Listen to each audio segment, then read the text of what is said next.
இருளை அன்றை உன்னிடத்திலிருந்து அகற்றி கொண்டிருக்கிறார். ஏபிப்படுமா அன்றே அப்பா வனாந்தரம் ஆண்டவர் சமுத்திரத்தை வெட்டாந்தரையா நடந்ததை போல உனக்காய் சமுத்திரத்தில் ஏன் வெட்டாந்தரம் உருவாகுது? உனக்கான பாதையை வகுக்கிறதா? இந்த நாள்ல என் தேவன் உனக்கான பாதையை வகுக்கிற ஒரு விசேஷித்த வல்லமை உனக்கு அவர் சிலுவையிலே சரீரம் அடித்து விட்டார். அதை உன் மனக்கண்கள் திறக்கப்படும் பொழுது அந்த ஆண்டவரே அப்பா சமுத்திரம் எப்படி ஒரு வெட்டாந்தரமாய் மாறினதோ, ஒரு பாதையை வகுத்ததோ, அந்த பாதையை வகுக்கிற ஒரு அபிஷேகத்தின் வல்லமை இந்த நாளை உனக்கு கொடுத்ததற்காக நாங்கள் நன்றி செலுத்துகிறோமையா.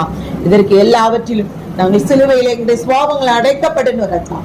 எவ்வளவுக்கு எவ்வளவு எங்களுடைய சிலுவையில அன்றைய பாடுகள் ஆண்டவரை எங்களை பாடுகளை குறித்து அன்றை நாங்கள் ஆண்டவரை தேவனுடைய சமூகத்துல ஒப்பு கொடுத்து நாங்கள் சிலுவையை மேன்மை பாராட்டும் பொழுது எங்களுக்கானதை நீங்க ஏற்கனவே சிலுவையில தூக்கி சுமந்துட்டீங்கப்பா. நாங்க சுமக்க தேவையில்லை ராஜா. பலவீனங்கள் எல்லாம்